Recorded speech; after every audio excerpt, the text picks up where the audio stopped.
constant interruptions? How would you like to manage Yes, this? okay, good. So I would appreciate it if you mediate, right? Because I don't want to be looking at questions popping up.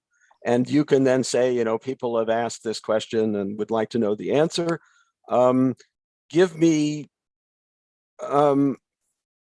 give me about 10 minutes worth of discussion before you start posing the question. So we don't get things like, are you going to do this? Are you going to do that? Are you going to take into account this? Right? So they start to just do it. I'll give an outline so they sort of get an idea of what the content is. But otherwise, you can interrupt, if there's a compelling question or someone is confused, that's fine. I'd be happy. Got an hour and a half. Okay, that would be great. Yeah. So, but it would also help if you were to tell us when there's a natural pause. So, if you want to pause and say, are there any questions, and I can jump in, we can do a mix and match. I don't normally do that. So it's okay if you just interrupt. I'm perfectly content to be interrupted, even in mid-sentence. I'll finish the sentence and say, okay, that's a good question. And sounds good. I'll answer it. Sounds good. Because the worst thing is I say, okay, are there any questions? And then nobody has any. That's true. That's also true. So I avoid that. That's true. That's very true.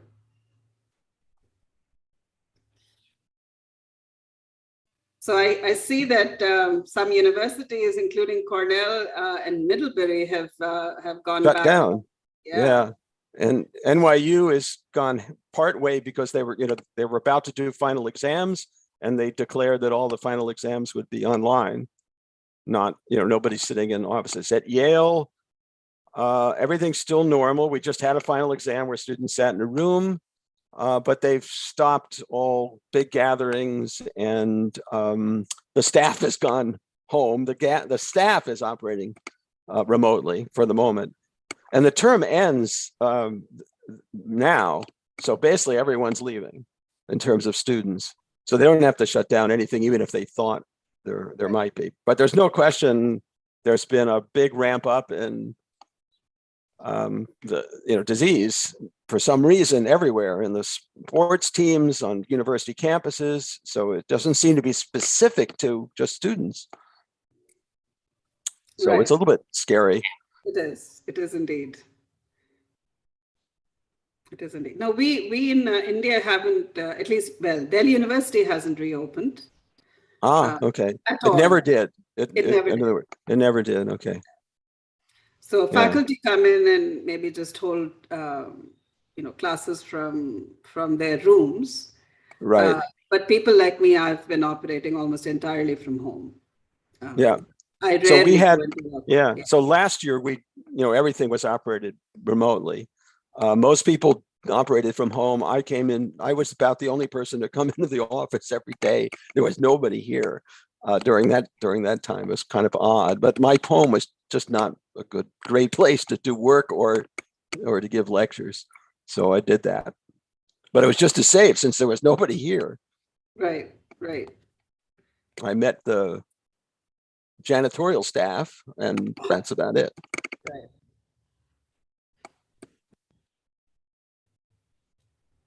So we're going to start at I'm going to look to Soumendra.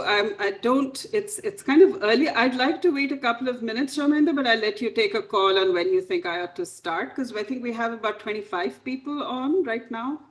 Right. So maybe you can begin in a minute. All right, that's fine. All right. Yeah, so this is early in the morning there, huh? It's 8 a.m. It's 8 a.m. Yeah, exactly. It's not, yeah. How many people are generally participating in this? About 50. Okay. About 50. It goes up to 100. Has it? Oh, okay. Yeah. All right. I think that's a little bit of a timing issue also, right? No, sure. Exactly. Yeah. And people are also joining on YouTube. So people and we don't see them. Yeah. We don't see them. Yeah. Exactly. Yeah, I bailed for the last session yesterday. Whitney Newey was presenting. I at 8:30 my brain doesn't want to take in anything technical. So is that 8:30 at night or 8:30 in the morning? 8:30 at night. 8:30 at night. Okay. 8 in the morning, I'm good to go. I'm good to Okay. go before All right. 8, Good. 8 All in the right. morning. All right. But 8:30 at night, it's so I'm going to watch it on YouTube later. So I think there'll be a lot of people like me who will catch up. No, that's true. Once we say it's recorded, they say, well, I don't really have to be here unless I want to ask a question, I guess. But even for that, right, there's a question. We're going to have a question and answer session anyway. Right. So someone could watch this lecture later today. And right. No, so I actually admire the fact that you're presenting this so late at night. So that's actually quite remarkable. Well, that's it's pretty right. late at night. We'll see how well it works. Right. And then I have to get up early in the morning for the for the next one. That's even worse. I think, well, it's the combination. So you really put all of us to work hard on this. Yes, it looks like it, but we're deeply appreciative. No, this is a good enterprise, and so we're, I'm sure we're all happy to do it. It's just too bad that we don't get the real benefits of, visiting Delhi. So when was the last time you were here? It's been a number of years now. Okay. So it would have been great. As you can see, I'm currently doing work on India still. I think we can begin. Okay. Okay. All right. Yeah. Great. So good morning, everyone. Good afternoon, good evening, wherever you are, and welcome to our session with Professor Mark Rosenzweig of Yale University. He's currently the director of the Economic Growth Center. I wanted to say a couple of things. I'm not going to try and even summarize Mark's research. The sheer breadth and scope of his work is really too vast for anyone to do that in a reasonable amount of time. I do, however, want to highlight, at least for this audience, because not many are, not all are from India, is his long association with academic research that pertains to India. He's engaged with the theoretical and econometric modeling of household decisions and institutions, but particularly in agricultural household settings. So whether we're looking at questions of marriage norms and migration that women undertake related to marriage to mitigate, risks that are spatially correlated and therefore maintain consumption, or look at formal and informal mechanisms of risk sharing more generally. In fact, I think his was perhaps one of the earliest papers on index insurance in agriculture in India, analyzing split households in panels and those decisions, how those decisions relate to technological change, indeed to agricultural technology adoption. In fact, for many people working on agricultural technology adoption, I think his review paper in the annual review is kind of standard reading before you embark on this exercise. And also, if I'm not mistaken, his work on twins was, as a natural experiment, was perhaps one of the earliest, if not only such paper for India. So this is really, believe me, a very small sampler of his earlier work. I'm not touching on his more current work because, of course, that's exactly what he's going to walk us through over the next 3 lectures. And I'm joining all the audience in saying that we really look forward to it. By way of logistics, just one comment that if you have questions or clarification questions or more fundamental questions, just put them in the chat box, and I will be the sort of mediator between the audience and Mark. So with that, I'll turn it over to you, Mark. All right, thank you very much for the nice introduction. I only regret that I can't be in Delhi and in India for this, but I appreciate this opportunity. Let me give a little roadmap for the 3 lectures that I'm going to give. Maybe people can then pick and choose if they want. So today, this morning or this evening for me, I'm going to talk about something that's very specific to India, where this is a case where India seems to be an outlier with respect to the rest of the world in terms of spatial mobility, specifically rural to urban migration. So we're going to look at a puzzle, my co-author, Kaivan Munshi and I, and the answer is going to lie in an understanding of caste-based networks in rural areas. The next lecture is work that's just been completed, which is looking at Indian data, but it's looking at a big question about whether the small scale of farms, which characterizes India and almost all low-income countries, and even middle-income countries, of which India is one, Africa, China, countries in Africa, China, Latin America, all over the world, where small farm sizes are salient, and whether that is a real impediment to the big gap in agricultural productivity across high income and low income or lower income countries. And the answer that we're going to give is to show that in the last 70 plus years or so, economists and policymakers have been absolutely wrong about their conclusion that small scale is not a problem in development. We're going for productivity. And we're even going to show what the optimal farm size in India should be given existing technology. Then the third lecture is going to equally wrestle with a big question, which is basically, is democracy good for development and economic growth? And this we're going to use the experience in India, where India democratized villages in the 1980s and 1990s, the last two decades of the 20th century, to tease out the answer to this question, which is a little bit naive, because the answer is going to say that whether democracy is good for development or not is going to depend on a number of factors, and we're going to show what they are. Now, all three papers are going to mostly use, they're going to all have models and theory, but for the empirical work, which is going to be enable us to test the models and also to carry out some simulations, are two. One is the National Additional Rural Income Survey and the Rural Economic Development Survey, which is a combined panel survey of households that was started in 1968. And the latest round is in 2007. Some of those rounds were designed by me and my co-author, Andrew Foster. And the second main data set that we'll use is the data set from the village surveys that were carried out by the International Crop Research in the Semi-Arid Tropics, starting in 6 villages in 1975, and now it's extended to 21 villages by 2015. We'll use some of that panel data. These are data sets that are downloadable, that anyone can use, in fact, and they're great data sets, and you'll see all the uses that we can carry out with them. All right, so we're going to start with the question about spatial mobility in India being so low. Of course, I'm going to show you data that's going to indicate this relative to the rest of the world, where we're going to pay attention to networks, the existence of rural risk, and an urban wage gap. So the puzzle is, again, why are migration rates of men from rural to urban areas, or generally across rural areas, that's permanent migration, so low relative to the rest of the world, when there's these large, what looks like large gains from migrating, both in terms of gaps in wages across areas, within rural areas, and what we'll focus on mostly, which is the very large rural-urban wage gap, which seems to be persisting. So first, we're going to document the facts. What are these rural-urban wage gaps? What are the migration rates? How do they compare to the rest of the world? To show you that India is indeed an outlier. And then we're going to model the phenomenon.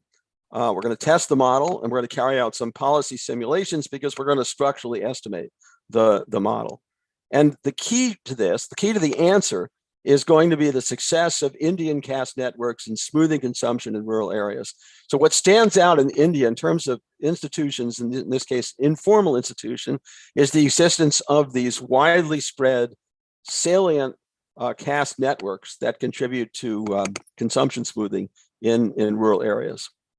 All right, so first, let's talk about the rural-urban wage gap. All right, so we can use the National Sample Survey, the NSS, which is a high-quality survey. We'll look at the 2004 round, which provides information on wage rates by schooling levels. And we're going to look at the wage rates of those with primary schooling and below, sort of the low skill wages, which are the dominant group among workers that obtain wages. We have that for rural and urban areas. So the left-hand column shows what the nominal wages are. So these are daily wages.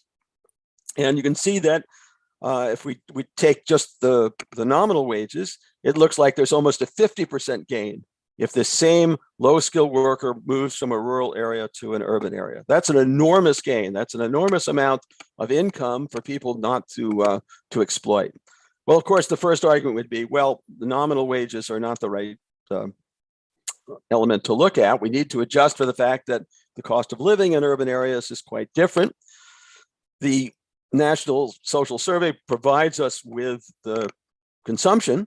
So what we can do is we can price the consumption basket in rural areas of rural wage workers at using urban prices to adjust the PPP, adjust the wages appropriately. And there we still get a 27%, a real wage gap. In the third column, we take into account the old Harris-Todaro idea that it's not wages, but it's expected wages. We have to take into account the probability of unemployment. And it turns out that in rural areas over the course of a year, the unemployment rates are actually higher than they are in urban areas of India. At least that was true in 2004. So when we adjust for expected employment and adjust for that, we get about over a 30% wage gap. So that's a big real wage gap that appears to exist in India. Okay. So how does that compare? Well, if we just take nominal wage gaps, we look at the 2006 Chinese mini census, the 2007 Indonesia Family Life Survey. These are high quality surveys. Use our NSS 2004. You can see that there's just a big difference in nominal wage gaps across these two major countries of the world. Okay. Now, what's happened over time? Well, in India, if we look from 1993, using the NSS for that year, and 2009, another NSS round, again, we'll just look at the nominal rural-urban wage gaps. We'll talk about real gaps in a minute. Okay, we see that there's been a decline. In 1993, the nominal gap was 60%. It's halved by 2009. But if we compare that to Indonesia, it's gone from 72% to 11%. So both countries have had high growth rates, but in India, the gap is persisting, unlike in Indonesia. Okay, what about the real urban wage gap and its persistence? So this graph shows you the rural and urban PPP adjusted wages that also take into account inflation. Okay? And what you can see is that from the period 1983 to 2009, that gap has persisted. Now you'll notice that around 1999 to 2004, there seems to be a decline in the gap, but that is almost purely due to a reclassification of rural villages to urban based on their expansion in population size. In other words, there's no actual shift in migration from rural to urban areas. And so what that does is it lowers the average urban wage, because now the urban population is now included the low wage rural population. But you see, it doesn't have much an effect on the rural wage, because in fact, it's a small share of the rural population and a much bigger share of the urban population. So the real gap has persisted over time. What's happened to migration? Well, if we use adjacent censuses to do it correctly, the fraction of rural residents who migrate to urban areas over a decade, you can see two things. One is that the rates of migration, these are workers, I think 25 to 40 to 49. Okay, so prime age males. The fractions are very low, 3%, 5%, less than 2%, and there's no trend in migration, right, at all that we can see. Okay, now before we go on, I want to talk about an alternative explanation for this wage gap. So if we take at face value that these are the real wage rates of comparable individuals, then clearly there's a misallocation of labor in India, and that misallocation costs India some income, because if we reallocate people from rural areas to urban areas and equalize the marginal products of labor, we're going to get an expansion in output. But the alternative model of Al and Young says, well, this could be illusory, okay, because in fact, we can't completely measure the skills of individuals. And so his basic model is just that, well, agents will self-select into locations and jobs based on skill. That's fine. There's an unobservable component to skill. That's surely correct. The urban sector is more skill intensive than the rural sector. Well, we'll examine that. Given those three assumptions, then the urban-rural wage gap merely reflects the fact that for every observable category of worker, let's suppose we take less than primary schooling workers, the ones that are unobservably more skilled will be in urban areas, and those who are unobservably less skilled will be in rural areas. So for the same observable skill group, we're going to see a wage gap. And it's solely due to self-selection and heterogeneity. And there's no misallocation. It's just a measurement issue. Okay. Well, what about that third assumption? Well, between 1970 and 1990, there's been a rise in the skill intensity of agriculture due to the Green Revolution. Agriculture has become much more sophisticated. Farmers need to make decisions every year about what kind of varieties of crops to grow, how to use those crops, what inputs to use, how much of the inputs to use. And what we've shown in earlier work is the returns to schooling during this period rose significantly in areas where the Green Revolution in particular took hold. Now, in urban areas, most of the estimates, not work that I've done, but the estimates that we've looked at, which seem credible, all the existing estimates of TFP and industry in India indicate at best stagnation and maybe even a decline. So if anything, over time, the rural sector has become more skill intensive relative to the urban sector. And then the Young model would imply the rural-urban age gap should decrease, and we clearly see, as I've shown you, that it hasn't. And there's no corresponding trend in rural-urban migration either way to suggest that the model is operative. So if we look, for example, the Young model would imply that there would be a symmetry of rural to urban and urban to rural migration as people resort based on their unobservable skills, unobserved to the econometrician. But if we look, for example, at the Indian Human Development Survey, we see that rural-urban migration is much higher than urban-rural migration, however low they might be. Same thing is true in Brazil. So this model is probably not the right model to look at this issue. And this, again, just repeats that there's no trend in the migration. Just one more fact that compares India. Yes, sure. I interject? So there's a question that asks, could you put some of these numbers in perspective by looking at rural migration and urban migration? How big is this 5%, 3% relative to those rates of migration? Okay, I don't know anything about the urban to urban, but I'm going to show you later what the rural migration overall is. If we look at what's the probability that a male person from a rural household just leaves to go anywhere, and I'm going to show you that those rates are 3 to 5%, say over a 5-year period, that they're relatively low as well, right? So just the idea of a male, a prime age male leaving a village, those rates are extremely low, right? I can't say whether they're going to another rural area or to an urban area, but we can know that very few of the males are escaping from where they're born. Okay, right. so thank you. All right, but I agree. It would be good to have some numbers on rural to rural. That's harder to get from census data. But just in general, you should know that the people leaving the village, those rates are just very, very low. And I'll show you those data. I want to make the point about India being different in this regard. That's a good question. That was a good question. Okay, so here we have from UNDP data, urbanization by countries. We have China, Indonesia, and Nigeria. These are all countries that have grown significantly in India between 75 and 2000. And if we look back in 1975, we see that the urbanization, or the ratio of urban to rural, the fraction of the population that's urban across those three countries is not very different. Okay, so India's in the middle, if you can be in the middle, with 4 observations. But when we look 25 years later, in 2000, you can see that the other 3 countries have urbanized at much higher rates than has India.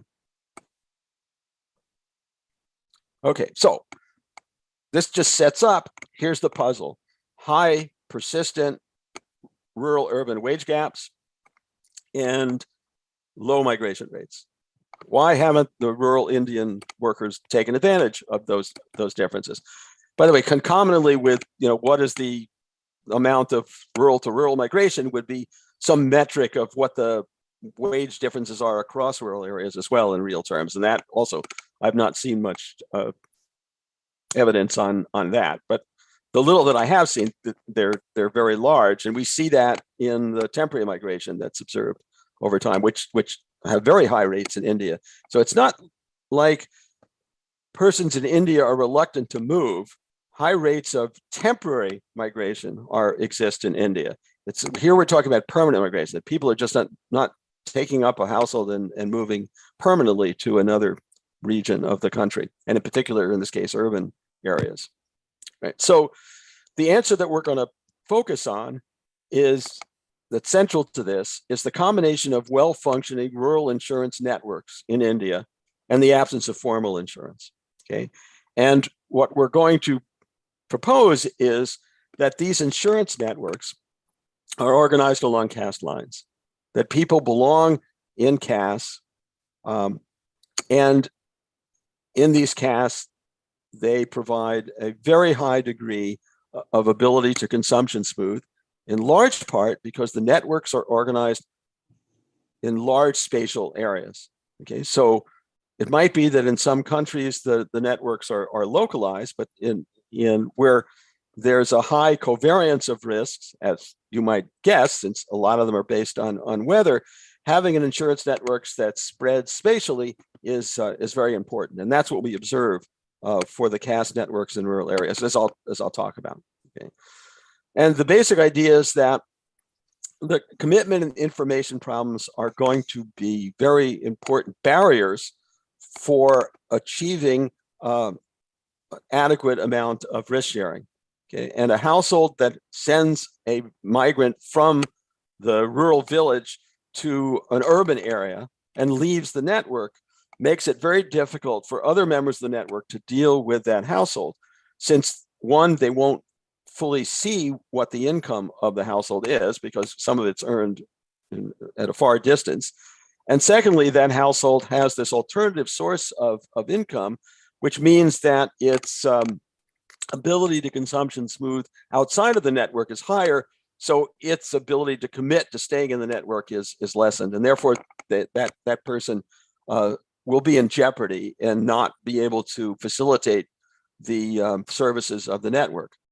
So what that means is that in this framework, a household faces the stark decision of whether to send a male migrant to urban areas to exploit that wage gap and therefore increase average incomes, but lose the services of the network and therefore have to experience the high degree of variability. Okay, this is going to be formalized in a model which will make this clearer. Okay. Now, of course, there are other strategies to increase mobility. Whole network could move as a group. That certainly happened to members of select castes. And of course, as I've mentioned, there's a lot of temporary seasonal migration, but that's not something that has anything to do with permanent jobs that we're talking about here. Okay. Now, let me say something about castes. So first, we're talking about subcastes or jatis here, not the caste groupings like Brahmin versus scheduled castes or tribes, lower castes, etc. Not the hierarchy of castes, but individual castes or subcastes and jatis. The data that we're using, the 2006 Rural Income Development Survey and the censuses of about 240 or so villages, which gives us about 119,000 households to look at, tells us that the number of castes within a state is about 66. So these castes will spread across villages and districts within a state. Okay. If we look at particular villages, the number of castes is about 12. As you see, there are about 326 households in a village. The mean number of households in a caste is about 27. So the castes are sort of concentrated in these different villages. So if a person was going to migrate from a particular village to another village, there may be very few other caste members in that village. Okay, so how important is the caste in terms of consumption smoothing? We can look at this in a number of ways. So the 1982 and 1999 rounds of the REDS data provide us with, in each of those years, the fraction of households that are receiving either loans or transfers from fellow network households. Okay, and what we see in 1982 is that more than a quarter of households were participating in consumption in risk sharing with other cast members. It was about 20% in 1999. It was a better year. So in any given year, there's a large fraction of households that are participating in the insurance network that's caste based. So this is based on questions which ask, what is the source of the loans and transfers that you get from fellow cast members and friends? I'll show you that in the next tables. Okay. So we look in particular at the 1982 REDS, and here we're just looking at loans, not at transfers. So the 1982 REDS provide the sources of loans and also the purposes of loans. So each of the columns stratify the loans by purpose, for investment, for operating expenses, contingencies, consumption expenses, and all. And what you can see in the right-hand side column is that caste-based loans make up about 14% of the loan portfolio. So it's not a trivial amount. It's almost double that for friends. It's more than double that for loans from employers. It's almost double that from even the money lenders there. And you don't see much microcredit back in 1982 either. Banks, of course, make up the bulk of loans, as you would expect. But if we look at what loans are for, we see that bank loans are mostly used for investment purposes, not a surprise, and operating expenses. But the cash-based loans are for contingencies. They're really for helping households overcome shocks, major shocks to the households that would impair their ability to consume. And there they make up over 42%, 43% of the loans for contingencies. Okay. So they're important relative to other sources of loans in terms of smoothing consumption. If we look at another data set, the 2005 Indian Household Development Survey, we see a similar pattern. There, the caste-based loans make up about 9% of the portfolio, but they're 20% of the loans for the purposes of contingencies. Again, banks are mostly for investment and for operating expenses.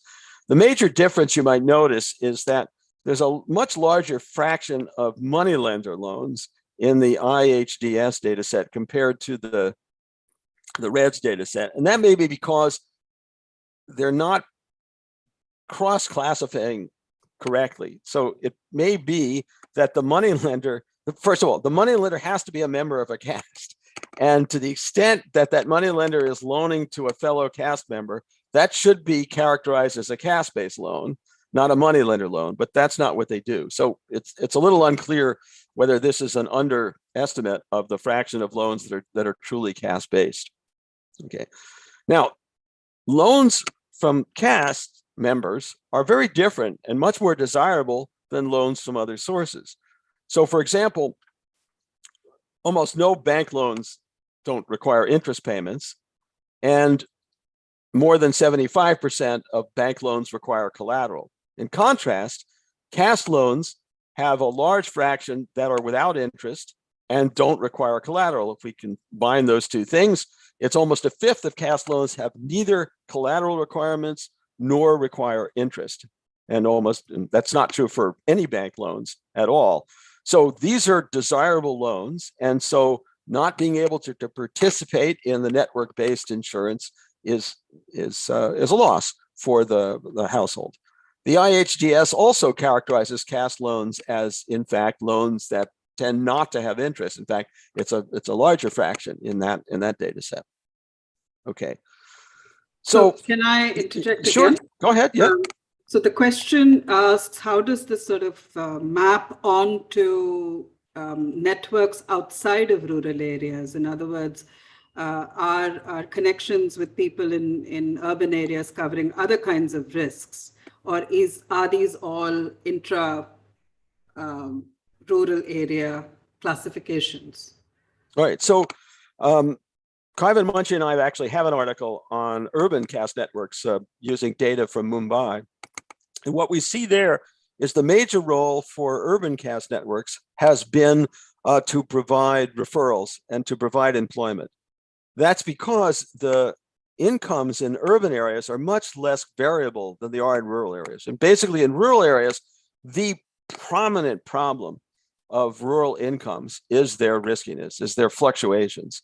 When I give lectures in development course, I start off by characterizing, mostly using ICRSAT data, how much fluctuation there is in incomes. And what I can tell you is the standard deviation in income for a farmer in India is more than twice as big as the mean income.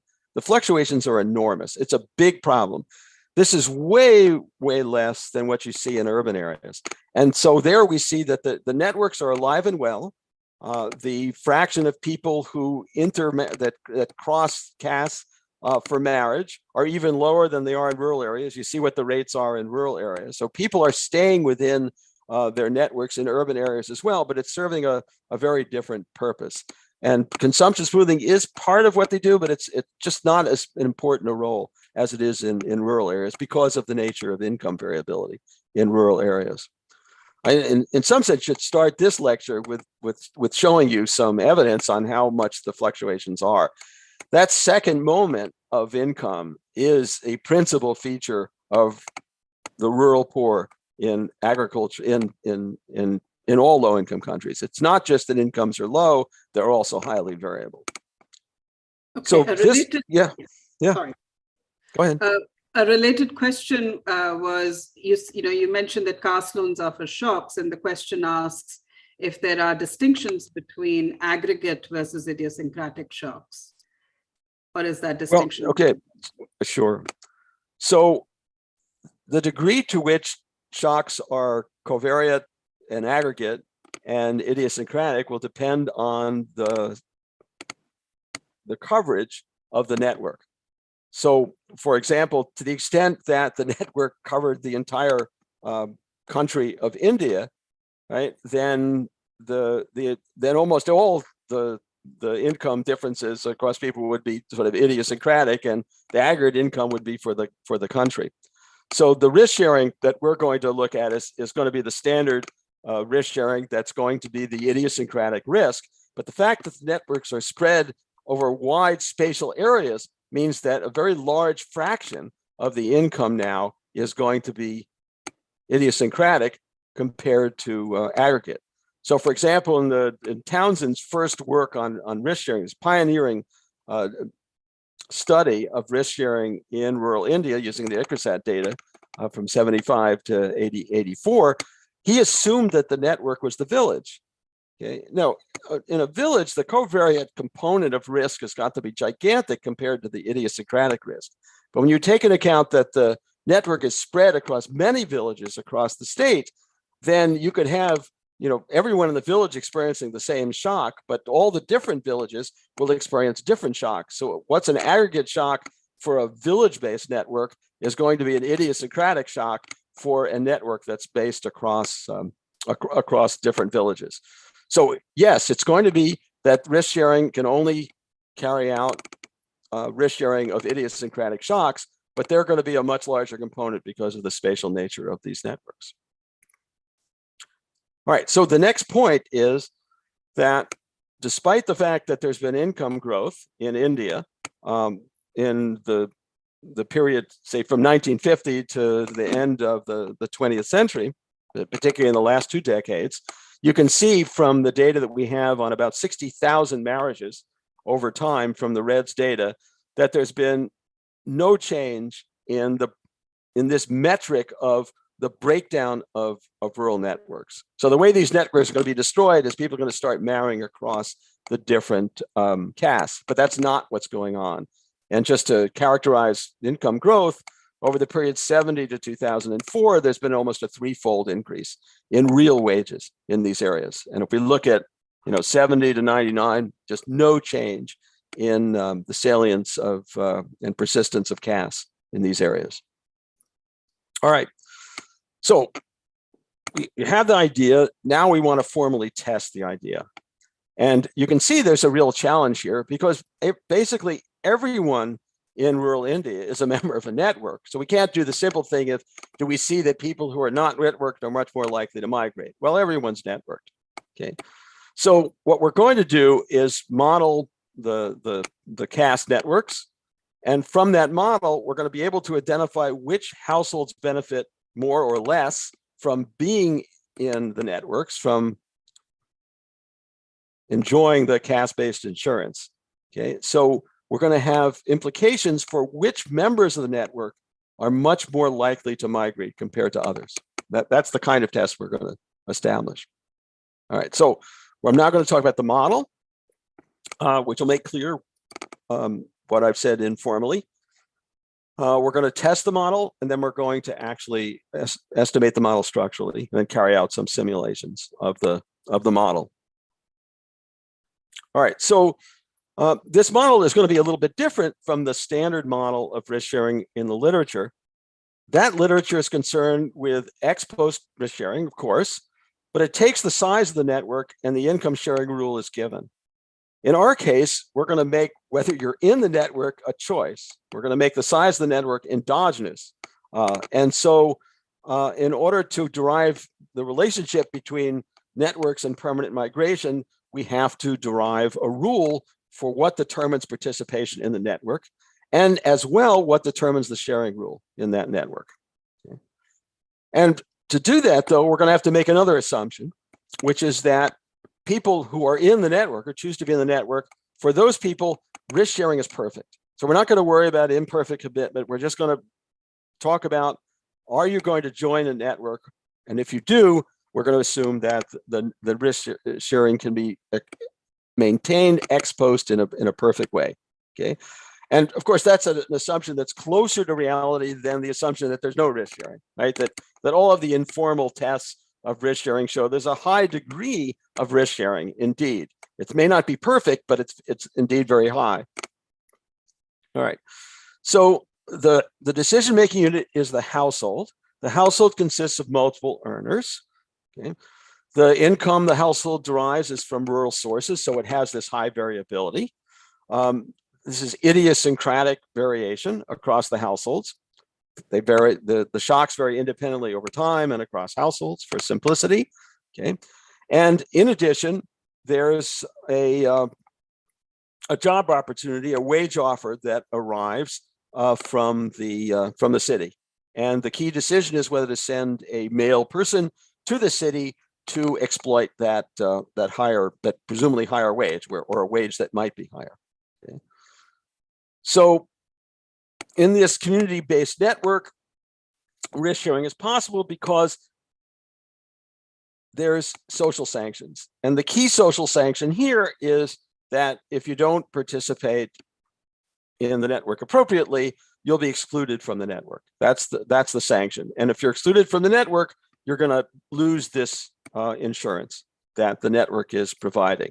Okay. So given that there's full risk sharing, the household, as I said, is either in the network or is out of the network.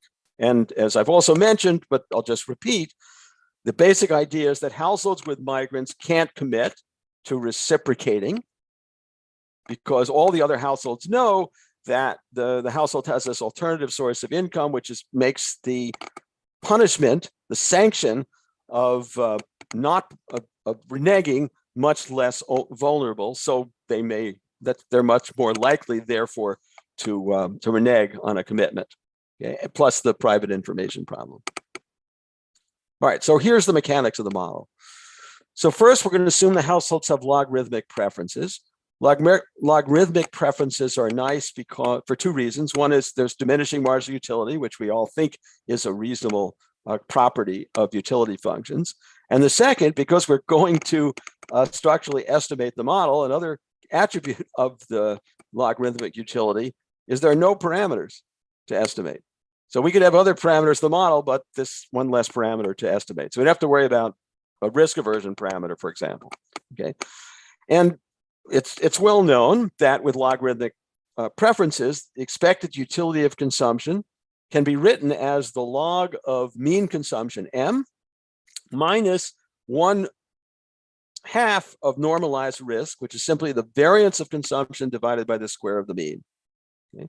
So if we know the mean consumption of a household and we know the variability of that consumption, we know its utility. Okay.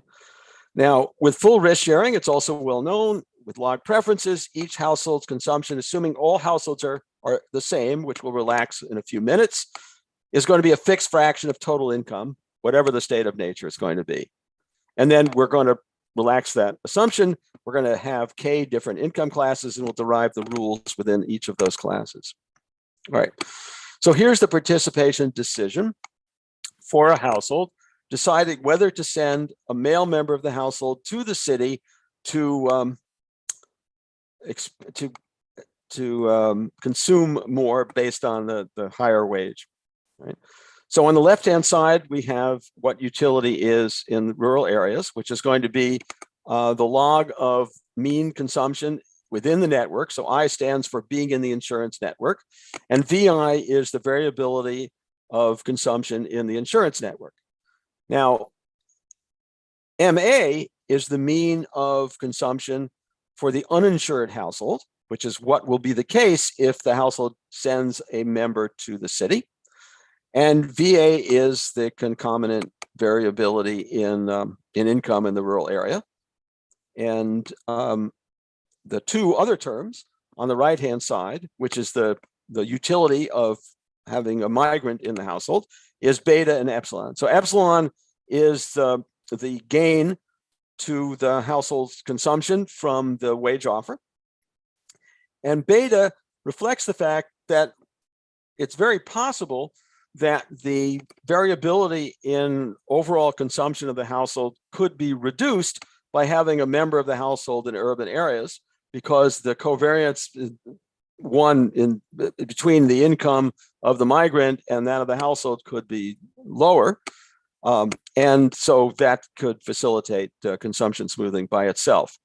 So it allows for the fact that there can be some consumption smoothing if the migrant's not participating in the rural insurance network. Okay, but it'll depend on how big or how small beta is. Okay, so I've already mentioned that each household's consumption is a fixed fraction. Mean rural income is going to be the same for all households because they're assumed to be identical. Okay, we're going to assume that the wage offer epsilon is uncorrelated with the household's rural income, and it's private information, which of course is the problem of sustaining the network insurance plan. And we're going to have an equal sharing rule. So that enables us then to compute what the mean consumption is for a network member and what the variance of consumption is for a network member. Okay, so all the households are identical. So this just tells us that the mean income for an insured household is going to be the expected value of the sum of all of the incomes of the households divided by the number of households, which is just equal to the mean income of the group. Okay, so every household is going to have MA as its mean income. For the variability of consumption, okay, we're again going to divide by the number of people in the network N. Okay, and the key result is that the variability in consumption for the networked household member is going to be the variability in income divided by N. And that's the gain from being in the network. The fact that you're pooling the income across all these different households with these idiosyncratic shocks that they're experiencing to income. Okay. So if we assume that migration increases risk overall, that the beta isn't so low that in fact the household that has a migrant member that goes to an urban area actually experiences lower variability in consumption as well as higher mean consumption, assuming that's not true, that you actually lose insurance if you have a migrant member, okay, then we have the simple rule that they're going to compare the beta RA minus RI. Okay, and the beta and the RI is going to depend on the number of network members, and therefore the decision of whether to migrate by any individual, whether to have a migrant member for any individual household is going to depend on the decisions of all the other households. So we have a classic fixed point problem. Okay, there's a strategic element to the decision, right? Whether I participate in the network will depend on how many other people participate in the network. So we have to, in fact, show that there is a unique equilibrium N from this setup. Okay, and to solve the fixed point problem, we first derive that there's a threshold epsilon at which the participation condition holds with equality. So there's some epsilon in which which a household will be indifferent between having a migrant member or not. Okay, there's a characteristic distribution function for the epsilons. Okay, and we know then that given that there's this threshold, that at that threshold, okay, there's going to be some fraction of people who stay in the network.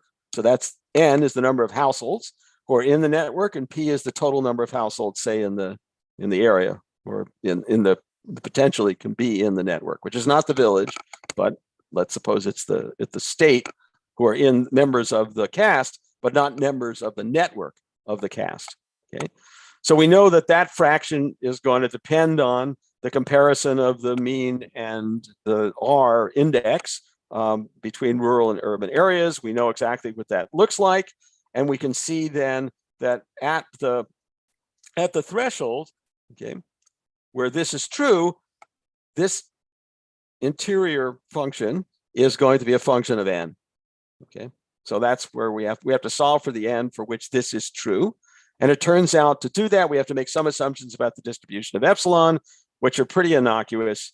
And when we do that, we can prove that there's an equilibrium participation that's characterized by a fixed point. So let me just restate. So N star is the number of people in the caste who participate in the network, and P is the total number of households in that network. The next thing we have to do is acknowledge that, in fact, not every member of the network has the same income. So we divide this community, the caste, into K income classes of equal size, say, so there's equal P in each of those classes. Okay, and so again, we have log preferences. And then for each of those income classes, there's some sharing rule, which is described by the lambda expression. So for each state of nature, for a household in class lowercase k, there's going to be a fraction C for that set of households over, say, the consumption of the highest income class in the network, okay, which will be constant over time. So we can compute again the mean and the variance for being in the network, and the answer is going to depend on what the lambdas are, what the sharing rule is. So we have to have a way of determining what this ratio of C's is going to be across the income classes, what the lambdas are. So what we do, because the fixed point is going to depend on the lambdas. So what we do to derive the lambdas, the sharing rule, is we assume, as is common, that the caste network is maximizing social surplus. Social surplus is the difference between the utilities of those people who stay in the network and the utility that they would obtain if they were to send a household member to the urban area. And that's given by this equation. We can see it's the integral from 0 to the threshold of the utility of the participants minus the utility if they don't participate, okay? Subject to, of course, the fixed point conditions, etc. Okay. So we can derive, so that's the model, basically. So we have what the participation decisions are, we have the utility functions, and we have the criteria for picking the lambdas for the different income groups. Okay. So from this full model, we get first the proposition that, as is common for maximizing a social welfare function when there's diminishing marginal utility and there are differences in mean income across households, there's going to be redistribution that's socially optimal. Okay.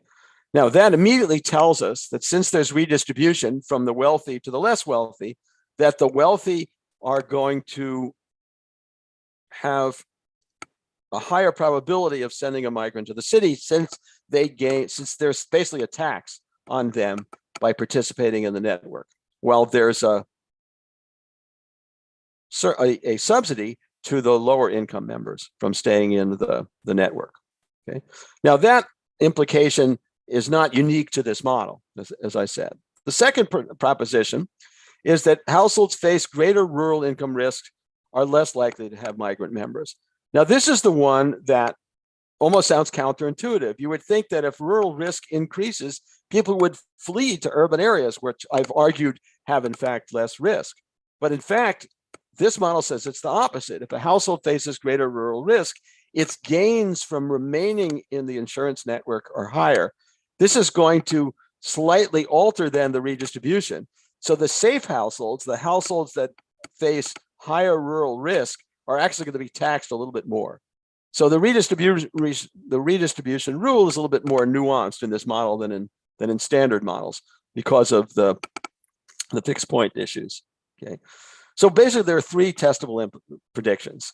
First, income is redistributed in favor of poor households within the caste, subject to these other conditions.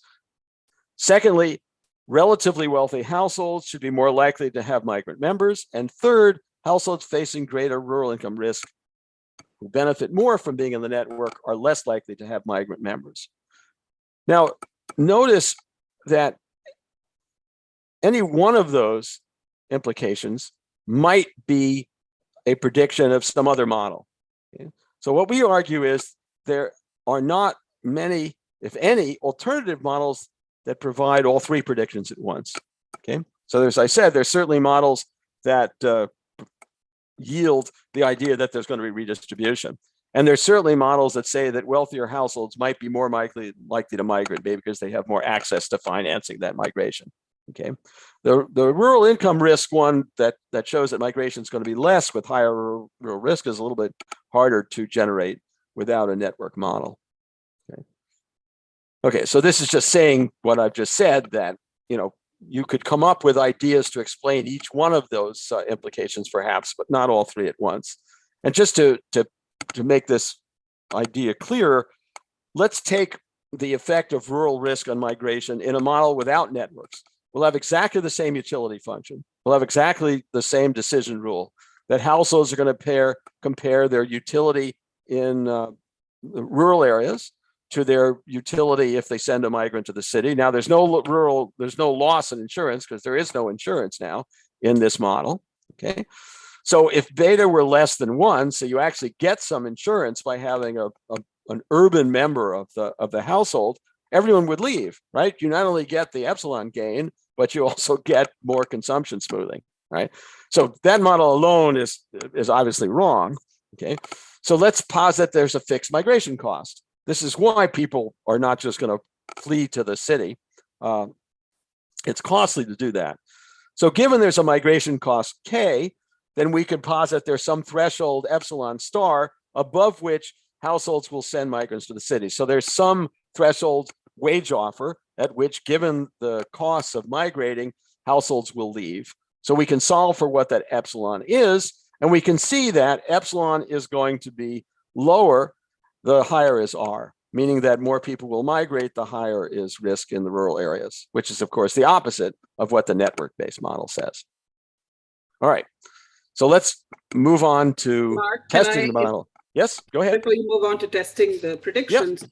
a couple of questions on the theory itself. So I'll start with the most recent first. One question asks, is the assumption that shocks are IID across households crucial for your model? What would happen if the variance, or rather, would the variance of incomes within a village go up if shocks are correlated within a village? And no, remember, okay, yeah. These insurance networks can only smooth idiosyncratic risk. That's the whole point. Okay, so there is a component of risk that is idiosyncratic, and it's only smoothing that. And let me again emphasize that the fraction of income that's idiosyncratic is higher the larger the space of the network. Okay, so yes, it's got to be idiosyncratic. That's all they can succeed in smoothing, right? But it's a larger component of total income variance when you have this spatial spread of the network. Okay, there's also a question that asks, when you say that gains from the network depends on whether others participate also in the network. Would it matter that they migrate to a similar occupation? Because risk and wages would vary by occupation. I'm not sure I understand this question. Maybe we should wait for the end. So okay, ask it maybe again, and right. I think that might be happy to easier. answer, but I don't quite understand it. Yeah. And finally, there's a question which also you may wish to take at the end, but let me at least ask it, which is to ask if it's possible within this framework to have a model that looks at temporary migration and explains the high temporary migration and low permanent migration jointly.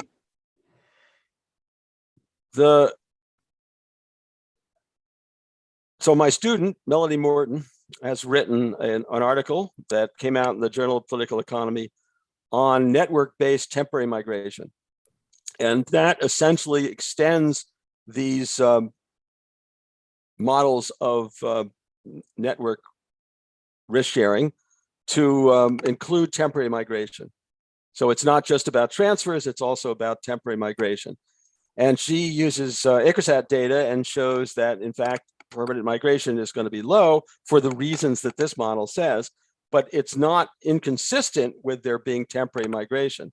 But it turns out in that model that the ability of households to temporarily migrate can actually impair the ability of households to risk share, because the ability to temporarily migrate is itself a way of smoothing consumption, right? And therefore, without the network, right? And therefore, it may be that the network breaks apart just because of that. On the other hand, the network incorporates the amount of temporary migration in its rules about, in its assignment rules. And so it's also possible that welfare can go up. So she shows it's ambiguous. She does some simulations and shows that in some cases it can actually reduce welfare. In other cases, it can increase it. So that's the model to look at for temporary migration. Right, thank you. Right, good. So the model is fine. It has some predictions, and maybe it might even be correct. And the only way we're going to know is just to test some of its implications. So the first thing we're going to look at is, well, how much redistribution is there within CAS? And we're going to start by looking at the ICRSAT panel survey, which provides a consistent data on consumption for 4 years in a row for these households. Okay. And that's going to enable us to, and provides us with information on Johnny's, on CAS membership. So we can actually look at both consumption and average consumption and average income, at least over a 4-year period. Okay. We're also going to use the REDS data, the census data from the REDS, to test the model. Now, the ICRSAT data is great for characterizing variability in consumption and variability in income, as well as the means of those two things, okay, by caste. But it doesn't have, because it's only 4 years, it doesn't provide, it's not very good for characterizing permanent migration. The REDS data, however, has great information on permanent migration because it provides for every household information on the whereabouts of every male and female member of that household that ever existed. So we have a household and we have a household head.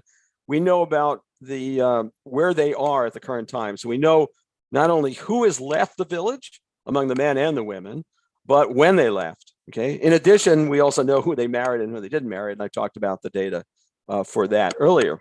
Okay. So we have almost 120,000 households in 242 villages in the 17 major states of India. We have information on permanent migration. We know where all these members who were born in these villages now reside and when they left. Okay. But the basic problem is it's one round. So we don't observe variability in income. We don't observe variability in consumption.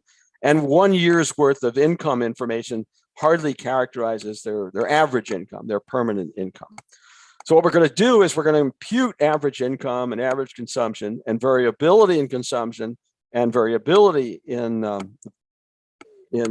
income, again, mean and variability of those two variables of using the ICRSAT data. And the basic idea is the ICRSAT data provide a lot of characteristics of the households, including how much land they own, how much of that land is irrigated, the education of the head of the household, the age structure of the household, lots of information on soil characteristics of the household, and information on rainfall. And those characteristics are exactly the same, or almost exactly the same, in the REDS data. So what we're going to do is we're going to predict mean consumption and variability in consumption, and mean income and variability in consumption and mean consumption from the ICRSAT data, and use the parameters of those predicting equations to impute those moments for the REDS data.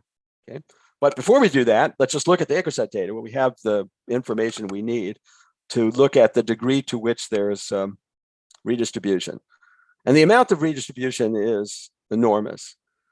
So we divide up the populations within each caste into equal size groups, 5 income classes, and we look at the relative income in the first column. And what we can see is that for the bottom quintile of households, the income is 20% of that of the highest income quintile. Okay, so that's an enormous difference in average incomes. These are, these are average incomes. If we look at average consumption, however, we see that the lowest quintile income class consumption is almost half of that of the top quintile household. So we compare 12% to 50%. Okay, so that's an enormous amount of redistribution that appears to be going on within castes. Everything is done, these are averages within castes that we observe. Okay, so I've already talked about the imputation that we're going to use to look at the same characteristics in the REDS data. Okay, but let me say something more about how we're measuring migration.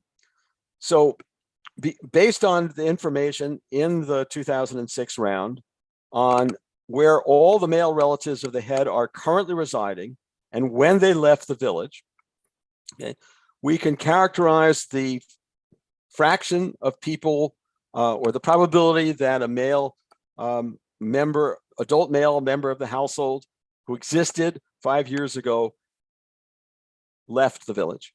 Okay. Now, a shortcoming of the data is we don't see whole households who left the village 5 years ago. But because this is a panel, the 2006 round is a panel from the 1999 round, we can actually look at the attrition of whole households, and that turns out to be really small. So we don't have to worry about it. Most of these households are staying in rural villages, and the migration we're talking about is of individual male members of the household. Okay. I've talked about the disadvantages and how we're imputing the information. And I should point out that using information on land holdings, irrigation, earners, all the different characteristics of the soil, and the mean and variance of village rainfall, you can explain about a third of the individual household variation in income, okay, which is for micro data a very high R squared. And that's also true for variances. So to predict the variance in income, we just multiply all of the characteristics of the household by the variance of rainfall. Okay, and again, we get about an R squared of about a third. Okay. Now, of course, since these are all imputed variables, everything I'm going to show you is going to display standard errors that are bootstrapped to take into account both the clustering at 2 levels, caste and village, as well as the fact that the variables that we're using are imputed variables. Okay. So when we use the imputed variables just to look at consumption smoothing, we see the same thing. So the lowest income class in terms of average income is a third of the top quintile, but the fraction, the ratio in terms of consumption is much higher than that. It's pretty darn high. But what's interesting and what we can do here that we couldn't do in the ICRSAT data is we can look at the probability of migration for a male over the last 5 years. Now, remember, we had a question earlier in the lecture about what these rates are. So these are the rates. So in any 5-year period, about 4% of adult prime age males who are residing in the village leave the village to go somewhere. Okay. Now, we know from this information of where they live that most of the time they are migrating within the same state, okay, and oftentimes to an urban area. Okay, so what's the first set of tests? So our dependent variable is the probability that a prime age male has left the household in that 5-year period. And on the right-hand side, we have the mean income of the household and the mean income of the caste in which the household resides. Now, remember, the caste is a caste whose members are spread all over the state. Okay, so we take the census data, the 119,000 households that we observe, and we compute the imputed mean of all of the households' incomes of a particular caste. Okay, so C represents the caste. Okay? We also compute the variance of income for the household. So it's a household I. This is the variance of the income of the household. This is the mean of the caste, mean income of the caste for which the household resides. And this is the mean income of the household in that caste. All right, now, what are the predictions? So the first prediction is controlling for the mean income of the caste, the higher is the income of that household that's a member of the caste, the more likely is the household to have a migrant. That's because its relative income is rising, and therefore the tax on that household is going to be higher. So delta 1 is going to be positive. Okay. And again, I mentioned, you can come up with other reasons why own income is positively related to migration. Okay. The second implication is that for given own income, the higher is the income of the caste, the less likely is the migrant to leave. And that's because an increase in the mean income in the caste for given income of the household means the household is relatively poor in that caste, meaning it's going to be more favored in terms of redistribution. So delta 2 then is negative. And this is a variable that you don't see in standard migration models, right? The caste. So this is where the caste comes in. Then the third implication embodied in, or proposition embodied in delta 3 is that the higher the variance of income faced by the household, given its mean income, the less likely it is to migrate. Okay, that's because it has more to gain from staying in the network. Okay, so let's see. Okay, so we have all the households, 19,000, not the 119,000. Why is it 19,000? Because we can only take households that have prime age males 5 years before the survey round who have the potential to migrate. Okay, so it's still a large number of households for which they have that information, right? And the results line up to what the theory predicts. So for given mean caste income across all of the villages that the caste resides in, the higher is household income, the more likely is a migrant male more likely there to be a migrant male. For given household income, the higher is caste income, the less likely. Okay, we add income risk, and again, the higher is income risk, doesn't change the other coefficients much, but the higher is income risk, the lower the probability the household migrates. Okay. Now, I've been assuming, unlike in the traditional literature that is testing consumption smoothing started by Townsend, that the network is spread across the villages, and it's not the village. The network is not the village. Okay. Now, if the network were the village, then village mean income would matter. So we include in the specification in the third column, village mean income. And what you can see is that village mean income is irrelevant to whether a household has a permanent male migrant. Okay. Controlling for mean caste income. Okay. Well, then you might say, well, okay, but maybe the network is only members of the caste within the village. So now we put the within village mean caste income, not across villages. Okay, add that to the specification. So we're running a horse race. Is it the mean caste income across all villages or only the mean caste income within the village? And it's clear who wins that race. This again is irrelevant. Okay, so this is evidence that the idea that the caste network is spread across villages, which, as you can see, is really key to the importance of the ability for these households to consumption smooth. We've had these questions about the importance of idiosyncratic risk versus aggregate risk. Okay, and again, let me emphasize that the fraction of risk that's idiosyncratic is going to depend on the spatial spread of the network. And what we see is that the network, these results suggest, is indeed spread across multiple villages. So it depends not just on within village idiosyncratic shocks, but even across villages where incomes in the aggregate across the villages are imperfectly correlated. So there's going to be an idiosyncratic component even across the villages. And so the aggregate covariant part that affects everyone in the network is going to be a smaller fraction for a spread network than for a network that's spatially concentrated. And indeed, that's the punchline of this paper, is what's different about India is how important spatial networks are in India compared to all other risk-sharing networks that we see across the world. All right, so those are the first tests. They give us some confidence that this model may be correct. So given we think it's correct, it may be handy to obtain some structural estimates so we can do a number of things once we have these structural estimates. The first is that we can, in a sense, get another test of the model, okay? We can see if the model is going to yield the redistribution that we see within castes that are predicted by the theory. So this is, in a sense, an external validation of the model that's different from the test that you just saw, okay? And then the second, which will be interesting, is that we can carry out counterfactual simulations of two types. One is just to see what the model is telling us about the importance of wage gaps and the importance of risk sharing in terms of migration behavior. But the second is we can actually carry out some policy simulations. And the two that we're going to look at are ones that characterize what we observe in India. One is expansion of rural formal banking into villages, which India has had many programs to carry out. And the second is an employment program.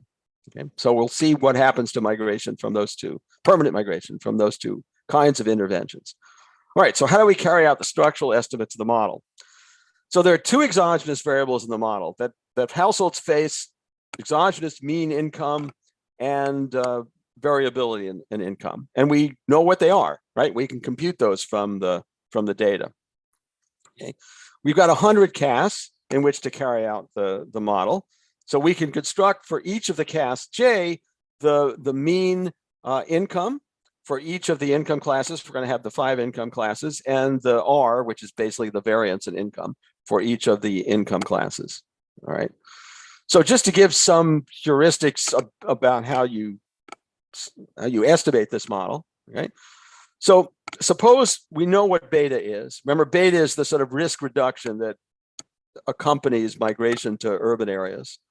And we know what the distribution function is for the epsilon, the wage offers that come in. Okay, so if we know those two things, and we have the model, and where we have the mean and variance of income faced by all the households, then we can solve for the fraction of households that'll participate in the network for a given vector of lambdas. And we compute the lambdas by maximizing the social surplus of the network, right? As the model tells us we should do. Okay, so for any beta and for any characteristic of the distribution function of epsilons, and given we know all the incomes and all the characteristics of the incomes of the households, we can solve for lambda, right? So fine. Okay. Now, given that that's true, then for any arbitrary beta, okay, we can go to the same steps, maximize the social surplus of each of the networks, given the mean and variances of incomes, and compute the lambdas, okay? What are we going to fit? We're going to fit the migration rates, okay? So we're going to find the beta that fits best the migration rates we observe by income class. Okay? So if beta is higher, migration is going to decline in each of the income classes, for example. And as beta declines, migration is going to increase. And there exists a unique beta in which we can match the overall predicted and actual migration matches. Now that's for given characteristic of the distribution function for the epsilons. We need then to estimate the epsilons. Okay, we obviously have to pose a parameterization of the distribution function. We're going to assume it's an exponential distribution, which satisfies the conditions that we need to get the fixed point. That has one parameter, which is nu, which is nice. We don't want to have, so we have basically two parameters to estimate, beta and nu. Okay, now nu we can estimate basically separately from the model because we know what the wage gaps are. We know the fraction of migrants that we observe. We know what the utility functions are. And just from that, we can actually estimate the nus. Okay, so we can get the nus by assembling what the rural incomes are based on the data. We have the rural urban wage gap. We have the assets that the households have in rural areas. We assume a 5% return. We know what the rural wages are. So this is rural income. This is the gain. This is the percentage gain. Okay, we're assuming that there's 312 work days in the year in that. Okay, so that's how we're going to estimate the parameters of the model, which is going to spit out the lambdas, which are the sharing rules, which are going to give us the relative consumption of the income groups. Okay, so the first two columns are what the data are saying from the REDS data. So this is what I've already shown you. Okay, and from our single estimate of the nu, okay, this is what the model spits out in terms of relative consumption. Okay, so this is the data, and this is what the model predicts. Okay, so we do really well in predicting the lambdas by income class. Okay, remember, we're not fitting the data to consumption. We're only fitting the data to migration. Okay, however, we don't do very well. This is the best we can do to fit migration. Yeah, we get that migration increases with income, okay, but we get twice as high a migration rate for the top quintile than we see in the data, and we get too low a migration rate for the bottom income class. That's not very good. In addition, the beta we get is actually greater than 1, which says that having a migrant go to the urban areas actually increases risk, which we don't find too credible. Well, we're really posing a very strong assumption that everybody faces the same income gain, and the risks, the riskiness effect is the same for everybody. So we're going to relax those assumptions, and we're going to allow the nus to differ by caste. Okay. And we're going to allow the betas to differ by income group. When we do that, and we're going to allow them to differ by income group, parameterizing that relationship and have to estimate those parameters as well. When we do that, we again fit relative consumption really well. And now in the final model, you may recall what the real rates were. Remember, it's 0.051 for the top group, and it was 0.032 for the smallest group. We even get the nonlinearity that the middle group has a higher migration rate than the second highest group, right? So we fit migration very well, and we get a lot of consumption smoothing. So the model does pretty well, and the overall beta is somewhere between 0.85 and 0.99, a little less than 1 is what we find. All right, so these are the estimates we get for nu and for beta. Okay, and we get the sharing rules lambda. Okay, so let's carry out a counterfactual simulation. Okay. We're gonna change beta, and we're gonna change nu. Okay, so in particular, we're going to decrease beta by 50%. Okay, by decreasing beta, we're going to make migration to the city less risky, which is going to make migration more attractive. And you can see when we do that, whether we use the flexible form or the non-flexible model, we get that there's a significant rise in migrations. This is predicted migration rates. Okay. Now, what's the metric here? So a 50% decline in beta actually doubles the migration rate. Now, doubling the migration rate doesn't mean a very high migration rate. You see that the migration rate at best is 15% at this very, very big decline in beta. Now, 50% decline in beta from 1 is still a large way from complete risk sharing. Okay, so fine. Migration is very sensitive to risk sharing or riskiness, sorry. Okay, what about an equal change in new? Okay, so an 80% increase in new, an enormous change in new, which lowers the income gain from 18% to 10%, say, okay, leads to only a 1% decrease in migration. Sorry, increase in migration, going the other way. Okay, so what this is saying is, in this model, migration rates are very insensitive to the wage gap, which is exactly what we see in the real world, right? The wage gap is enormous. Migration rates are very low. Even if the wage gap were to increase a lot, the model is telling us from this simulation that there's going to be a very small response. What matters is riskiness. Okay. Now, we also test the mechanisms. Since Can I interject again? And again, sure. Maybe this is something you might want to take up at a later stage, Yep. which is to really this is a question that asks whether what you're observing, couldn't that be capturing insurance across castes, with richer castes giving insurance support to poorer castes, which you see in the caste-based clientelism literature, especially when insurance is provided against votes. Would you like to take this on now or perhaps later? Because this is a different literature. Yeah. It is a different literature. This is surely showing that within caste, there's a lot of risk sharing. We're not testing how much there is of intercaste risk sharing. I don't know that literature very well or what data they're using. So I really can't comment. It's a perfectly good question. We're assuming that it's all taking place within the caste networks. And maybe there's some intercaste as well. Okay.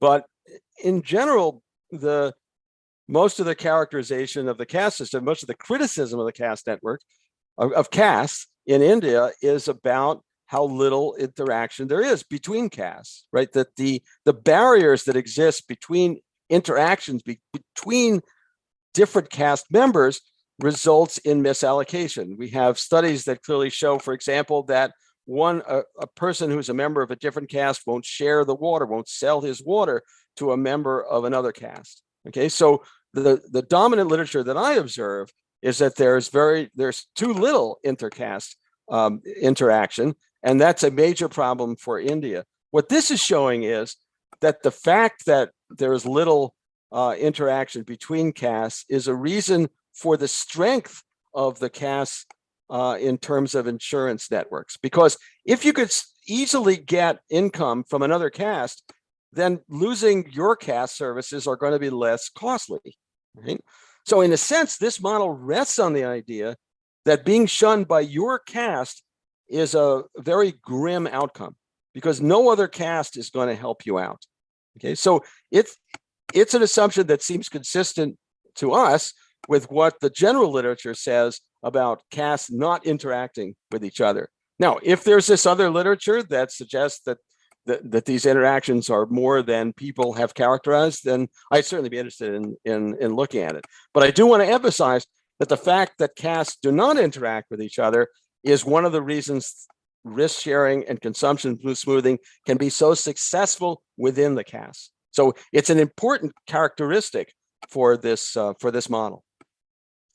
Okay, so I've got only 5 minutes. Let me just point out something else that we do, which without getting into the nitty gritty, I'll just show you the results. So this is using the panel data from 82 and 99, looks at the changes in outcome variables, which I'll characterize in a second, as a function of the changes in own income and caste income.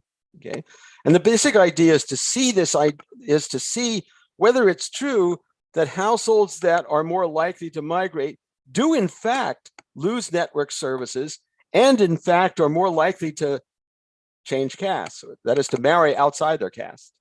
Okay, so we have three dependent variables. One is the migration variable, which is defined exactly as we defined it before, the 5-year migration rate for prime age males. The second variable is whether or not the marriages of persons who are of marriage age in the last 5 years are intercaste at all. And the third is whether or not the household is able to participate in the network risk sharing, which we can measure by whether or not the household is receiving caste loans or caste transfers. Remember, that was a variable we looked at very early on in the lecture. Okay. Now, what the model says is, on the migration side, it's exactly what we talked about before. Higher is own income, the higher is migration rates. The higher is caste income, is the lower migration rates. That just lines up just as we saw before. Okay, but we also see that the higher is own income, the probability of outmarrying is also higher, and the higher is caste income for given own income, the less likely the member of the household is to leave the network by outmarrying. Remember, you saw that the outmarriage rates are about 5%. Migration rates are about 4%. These are very low probabilities, but they seem to be significantly affected by the relative standing of households in the caste. And then finally, we see exactly what the model suggests, which is if a household is more likely to migrate, it's more likely to leave the network through outmarrying, and it's less likely to be able to participate in network risk sharing.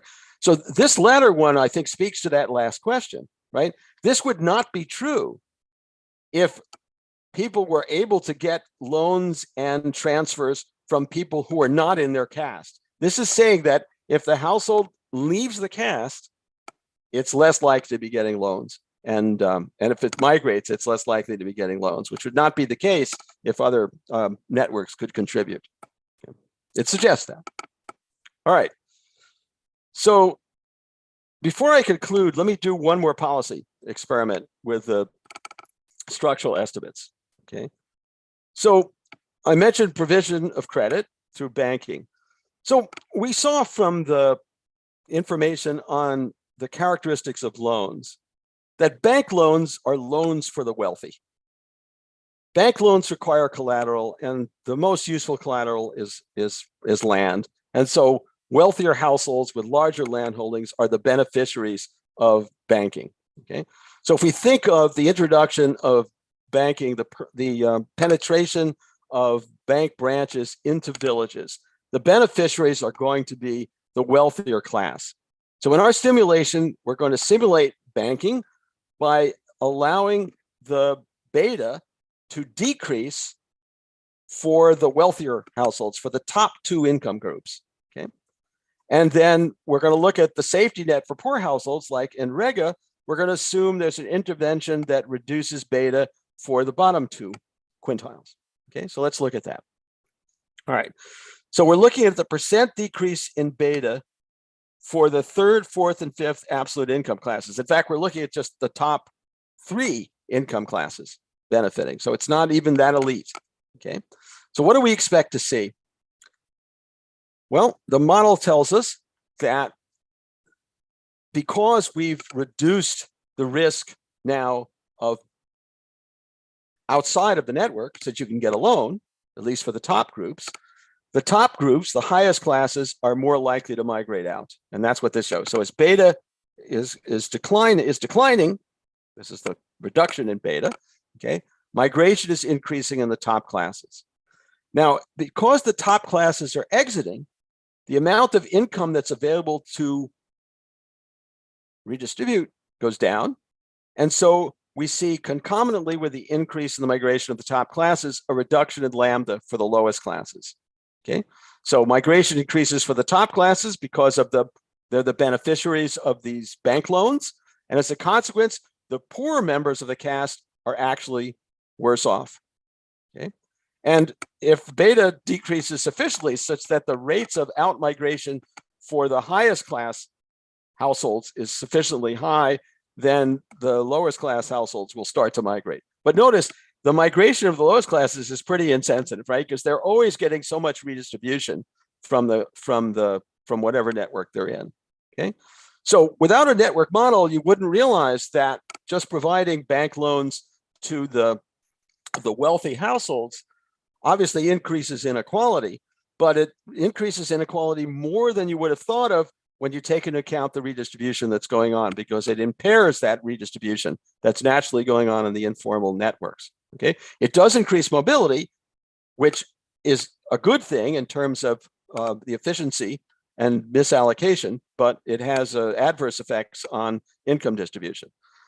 Then finally, for our simulation for the decreasing beta for the lowest income classes, okay, we see that that does facilitate migration. It's not as great for the lowest class, but because the number of people in the network has gone down, that impairs the ability to consumption smooth. And so the high class households also migrate. Okay, and lambda is also impaired as a consequence. Okay, all right, so let me conclude with the following points. All right, so why does India have migration rates that are so much lower? It's not because India is unique in having no formal insurance in rural areas. That characterizes rural areas in all low-income countries. And it's not that informal insurance works particularly well there. If you look at risk sharing in lots of different countries, it works pretty well in smoothing idiosyncratic risk. This is back to that issue, okay? But there's more to consumption smoothing than just risk sharing because of this problem that risk sharing can only smooth idiosyncratic risk. And consumption smoothing requires that there be more risk that is shared, okay? And it's the size, scope, and connectedness of the CAS networks that's exceptional, that their spatial scope is what differentiates the informal insurance networks of India compared to elsewhere. And there's genetic evidence that suggests that these CAS networks have been around for many years. Okay, so let me stop with that. Okay, maybe we can entertain a few more questions. Oh, okay, all right. I'm happy to do it. Yeah, we have a parallel session that starts in 15 minutes, but yes, okay, let's just a few more and then, yeah. No, let's see if there's, it'd be good if we can get one or two questions in. So if you'd like to ask or provide a comment, please unmute yourself and pose your question.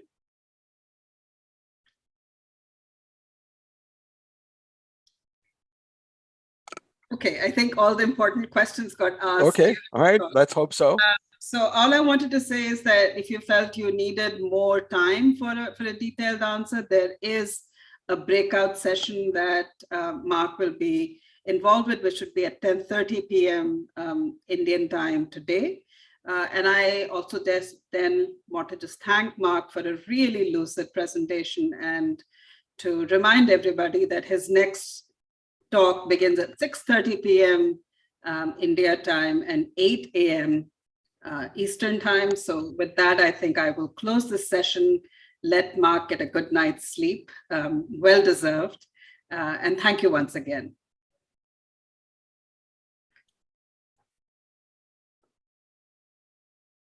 So I'll go ahead and end the meeting. Thank you, Mark. That was really wonderful. It's really nice to see that come together. And I'll see you this evening.